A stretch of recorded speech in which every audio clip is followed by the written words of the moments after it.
வணக்கம், welcome to சுவை 6. இன்றைக்கி பூரி மசாலா பார்க்கலாங்க. தேங்காய், வரமிளகா, பொட்டுக்கடலை, பட்டை சோம்பு சேர்த்து அரைச்சிட்டு வந்துட்டோம்.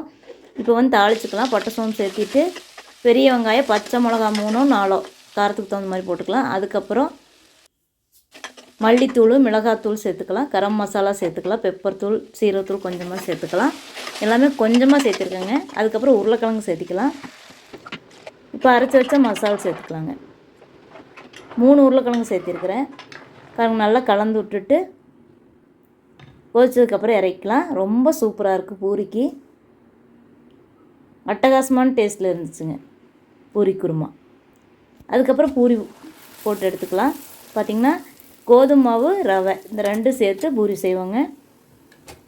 சூப்பராக வருங்க, புஸ் புஸ்ஸுன்னு. எப்படி இருக்குது பாருங்க பூரி. இந்த பூரிக்கும் அந்த குருமாவுக்கும் அட்டகாசமாக இருந்ததுங்க. இந்த சுவை 6 பிடிச்சா சப்ஸ்கிரைப் பண்ணி சப்போர்ட் பண்ணுங்கள். தேங்க்யூ.